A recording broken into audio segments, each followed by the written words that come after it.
Wazungu walisema time is money.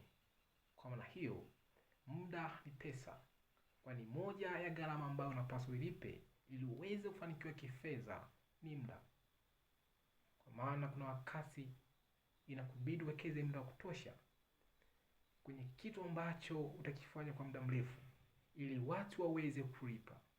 Kumbuka, fedha ni matokeo ya kufanya kitu ambacho watu watakuwa tayari kulipa. Kwa hiyo ili uweze kuwekeza muda wako kwenye kitu ambacho watu watakuwa tayari kulipa, maana yake unahitaji uwekeze muda wa kutosha. Kwa hiyo leo ukiona hujafanikiwa kifedha, maana yake unafanya kitu ambacho watu hawapo tayari kulipa. Kwa hiyo ili uweze kufanya kitu ambacho watu watakuwa tayari kulipa, maana yake unahitaji uwekeze muda wa kutosha kwenye ujuzi ambao umechagua kuifanya ili watu waweze kulipa. Ndio maana wazungu wakasema time is money. Muda ni pesa, kwa maana inakuhitaji kutumia muda wa kutosha kujenga ujuzi wako ili watu waweze kulipa. Bila kusahau, mafanikio yako ndiyo furaha yako.